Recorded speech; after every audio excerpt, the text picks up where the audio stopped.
अक्सर सब मज़हब में सिखाया जाता है कि औरतों को छेड़ना नहीं चाहिए, औरतों का बलात्कार नहीं करना चाहिए, ज़िना बिल जब्र नहीं करना चाहिए। हिंदुज़म में सिखाया जाता है, ईसाईयत में सिखाया जाता है, इस्लाम में भी। लेकिन इस्लाम में इसके अलावा सिर्फ ये नहीं कहा जाता है कि औरतों को छेड़ो मत, उनका बलात्कार ज़िना बिल जब्र मत करो, लेकिन ये भी दिखलाया जाता है किस तरीके से माशरे में ऐसा माहौल पैदा किया जाए कि कोई भी शख्स कोई भी औरत को नहीं छेड़ेगा। बलात्कार करने की बात तो दूर है, छेड़ेगा ही नहीं। इस्लाम में हिजाब है। अक्सर लोग औरतों के हिजाब के बारे में ज़िक्र करते हैं, लेकिन अल्लाह सुब्हाना व तआला कुरान मजीद में पहले मर्दों के हिजाब के बारे में कहते हैं। अल्लाह ताला फरमाते हैं सूरह नूर में, सूरह नंबर 24 आयत नंबर 30 में, कह दो मोमिन मर्दों से कि अपनी निगाह नीचे करे। जब भी कोई आदमी कोई औरत को देखता है और बुरे ख्यालात आते हैं, कुरान मजीद में भी लिखा है फ़ौरन अपनी नज़र को नीचे करना चाहिए। इसके बाद अल्लाह ताला फरमाते हैं औरतों के हिजाब के बारे में। सूरह नूर सूरह नंबर 24 आयत नंबर 31 में अल्लाह ताला फरमाते हैं, कह दो मोमिनात से, मोमिन औरतों से कि अपनी नज़र नीचे करें और अपने चादर को सीने पे ढके और अपनी जीनत की नुमाइश न करे, सिर्फ जो आम तौर पे ज़ाहिर है उसके अलावा अपनी जीनत को छुपाए। सिर्फ महरम के सामने इजाज़त है, उनके शौहर, लड़के, वालिद वगैरह। इस्लाम में जब हम कुरान और सही हदीस पढ़ते हैं, हिजाब के 6 नुकात है। सबसे पहले नुक्ता है सतर, मर्द के लिए नाफ से लेके घुटने तक एक्सटेंट। औरतों के लिए सारा जिस्म छुपा होना चाहिए, सिर्फ चेहरा और हाथ कलाई तक खुला रह सकता है। बाकी 5 नुकात मर्द और औरत में यकसा है। दूसरा नुक्ता, कपड़े इतने महीन नहीं होना चाहिए, इतने पतले नहीं होना चाहिए जिसके थ्रू आप देख सकें। तीसरा नुक्ता, कपड़े इतने चुस्त नहीं होना चाहिए कि इंसान का ढांचा दिखे। चौथा नुक्ता, कपड़े इतने भड़कीले नहीं होना चाहिए कि दूसरा जिन्स उससे मुतासिर हो जाए, अट्रैक्ट द ऑपोजिट सेक्स। पांचवा नुक्ता, कपड़े दूसरे जिन्स के नहीं पहनना चाहिए। और छठा नुक्ता, दूसरे मज़हब की निशानी वाले कपड़े मत पहनिए। ये 6 नुकात है। इसके बाद अल्लाह ताला फरमाते हैं सूरह अहज़ाब में, सूरह नंबर 33 आयत नंबर 59 में, ए नबी कह दो अपने बीवियों से, अपने बेटियों से और मोमिनात से, मोमिन औरतों से, जब भी वो बाहर जाए तो जिल्बाब ओढ़े, अपनी चादर को अपने जिस्म पे ओढ़ ले, ताकि लोग उन्हें पहचान सके और कोई भी उन्हें नहीं छेड़े। कुरान में हिजाब क्यों किया जाता है लिखा है, ताकि लोग उन्हें पहचान सके और कोई भी शख्स उन्हें नहीं छेड़े। मिसाल के तौर पे, अगर 2 जुड़वा बहन जो बहुत खूबसूरत है, यकसा खूबसूरत है, अगर हैदराबाद के सड़क पे चल रही है, दोनों बहन हैदराबाद के सड़क पे चल रही है, दोनों खूबसूरत है, यकसा खूबसूरत है, जुड़वा बहन है। एक बहन पहनी हुई है इस्लामिक लिबास, इस्लामी लिबास, सारा जिस्म ढका हुआ है, सिर्फ चेहरा और हाथ कलाई तक खुले हैं। दूसरी बहन मगरबी लिबास पहनी हुई है, मिनी स्कर्ट्स और शॉर्ट्स, और दोनों बहन चल रहे हैं हैदराबाद की सड़क पर। कोने पे एक लफंगा खड़ा है लड़की को छेड़ने के लिए। मैं पूछना चाहता हूँ, वो किसको छेड़ेगा? वो बहन जो इस्लामी लिबास में है या वो बहन जो मगरबी लिबास में है, मिनी स्कर्ट्स और शॉर्ट्स? किसको छेड़ेगा? किसको छेड़ेगा? वो बहन जो मगरबी लिबास पहनी हुई है, मिनी स्कर्ट्स और शॉर्ट्स। कुरान में अल्लाह ताला सही फरमाते हैं कि हिजाब करो ताकि लोग आपको पहचान सके और कोई भी आपको नहीं छेड़े। और इसके बाद इस्लाम की शरीयत ये कहती है, अगर कोई शख्स किसी औरत का बलात्कार करता है उसके लिए है सजाए मौत। गैर मुसलमान कहेंगे सजाए मौत 21वीं सदी में। कितना बेदर्द मज़हब है इस्लाम, कितना बेरहम मज़हब है इस्लाम। लेकिन जब मैं ये सवाल गैर मुसलमानों से पूछता हूँ, और हज़ारों गैर मुसलमानों से पूछा हूँ कि मिसाल के तौर पे अगर अल्लाह ना करे, खुदा ना करे, कोई आपकी माँ का बलात्कार करता है और वो बलात्कार करने वाले को मैं आपके सामने ले आता हूँ और आपको जज बनाता हूँ, आप क्या सज़ा देंगे उसे? 100% गैर मुसलमानों ने कहा कि मैं उसे सजाए मौत दूंगा। कुछ गैर मुसलमानों ने कहा मैं उसे तड़पा तड़पा के मारूंगा। तो कौन आपकी वालदा का बलात्कार करता है, ज़िना बिल जब्त करता है, आप कहते हैं कि सजाए मौत? किसी और के वालदा का बलात्कार कोई करता है, आप कहते हैं सजाए मौत? गलत है। वाई दी डबल स्टैंडर्ड्स? दो तरफा क्यों? और यूएसए हम समझते हैं कि सबसे तालीम याफ्ता मुल्क है, तरक्की याफ्ता मुल्क है। आप शायद ये नहीं जानते कि इस मुल्क यूएसए में सबसे ज़्यादा बलात्कार होते हैं। अगर आप फहरिस्त देखेंगे वो ममालिक की जिसमें सबसे ज़्यादा बलात्कार, ज़िना बिल जब्र होता है, ऊंचे नंबर पे आता है यूएसए। 1991 स्टैटिस्टिक्स एफबीआई के रिपोर्ट के मुताबिक 1990 में हर साल, उस पूरे साल में एवरेज हर रोज़ 1756 बलात्कार हुए यूएसए में। 1990 में एफबीआई स्टैटिस्टिक्स के मुताबिक हर रोज़ यूएसए में 1756 बलात्कार हुए।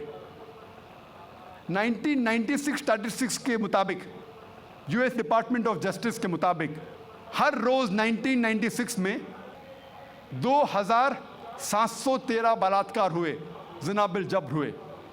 1990 में 1756, 1996 में 2713।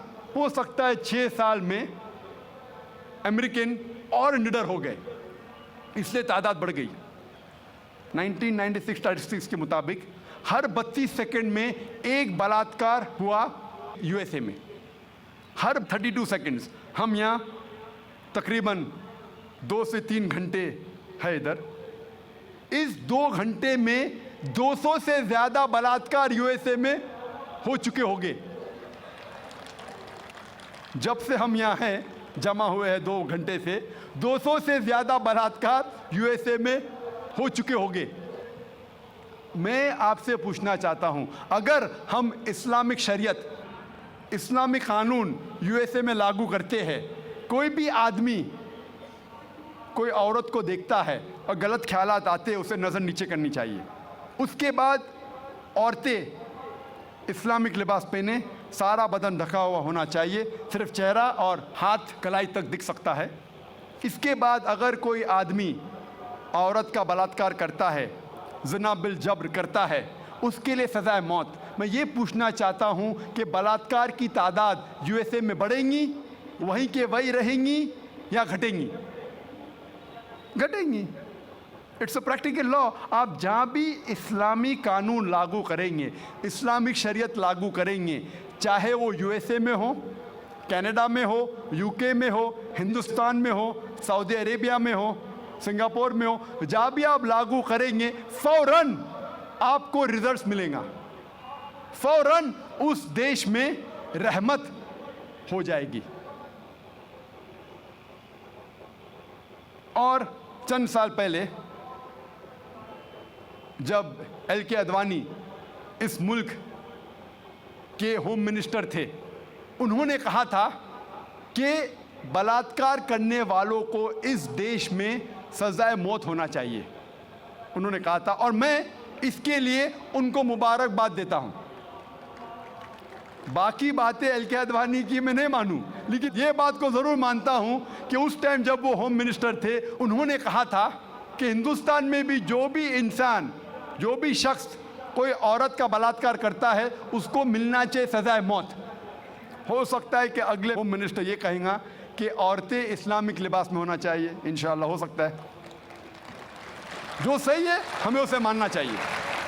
आज की मीडिया कहती है कि इस्लाम औरतों को जलील करता है, औरतों के हुकूक नहीं है इस मज़हब इस्लाम में।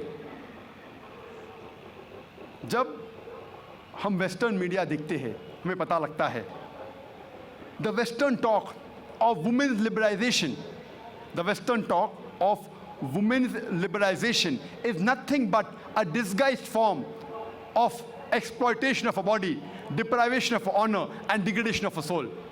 ये मगरिबी नारा आज़ादी निस्वा का हकीकत में औरत को जलील करता है, उसकी इज्जत को लूटता है, आबरू को लूटता है।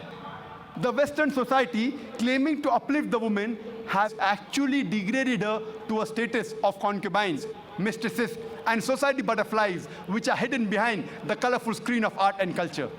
ये मगरबी तहजीब जब कहती है कि हम औरतों के दर्जे को बुलंद करते हैं, हकीकत में वो औरतों को तवाइफ बनाते हैं, रखेल बनाते हैं, बाजार की जीनत बनाते हैं, आर्ट और कल्चर के रंगीन पर्दे के पीछे। आर्ट और कल्चर के नाम पे वो कहते हैं कि हम औरतों को आज़ादी दे रहे, हकीकत में वो उन्हें जलील करते हैं। और हम देखते हैं वुमेन्स लिबरलाइजेशन के नाम पे ये वेस्टर्नर्स क्या कर रहे हैं।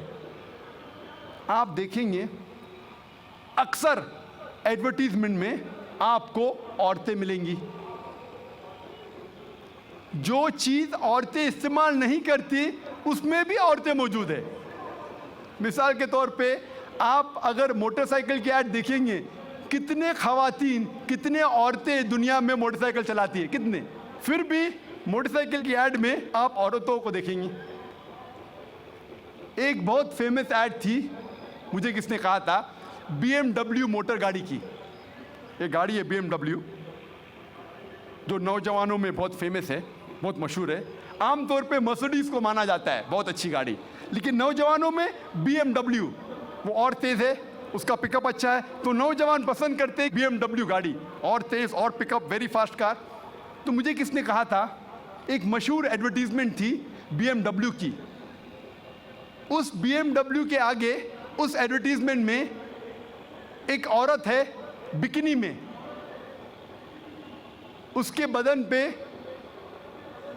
बहुत कम लिबास था बिकिनी में, और वो ऐड में लिखा था, वो गाड़ी के आगे खड़ी थी वो औरत बिकिनी में, और एडवर्टीजमेंट में लिखा था टेस्ट ड्राइव हर नाउ, उसे घुमाओ और देखो अभी, किसको, लड़की को या गाड़ी को। ये मगरबी तहजीब उनके माओ को बेचती है, उनके बेटियों को बेचती है, उनके बहनों को बेचती है। हम इसको बिल्कुल गलत कहते हैं। हम नहीं चाहते कि हमारे माँ, हमारे बहन, हमारी बेटियाँ बाजार की जीनत बने। वो लिबरलाइजेशन के नाम पे, तरक्की के नाम पे अपने खातून, अपने औरतों को बेच रही है। और हम देखते हैं कि जितना भी मीडिया इस्लाम को बदनाम कर रही है, उतना ही इस्लाम फैल रहा है।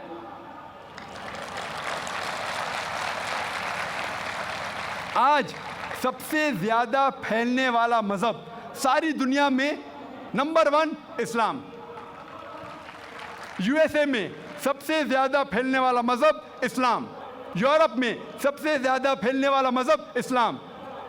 और जो लोग, जो गैर मुसलमान इस्लाम कबूल करते हैं, उनमें से 2/3 हिस्सा औरतें हैं। 2/3 ऑफ देम आर वुमेन।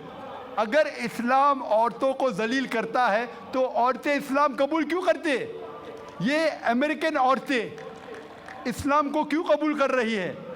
ये यूरोपियन औरतें इस्लाम को क्यों कबूल कर रही है? क्योंकि वो जानते हैं कि औरतों के मसाइल का हल इस्लाम है। वो जानते हैं कि औरतों के लिए रहमत है इस्लाम।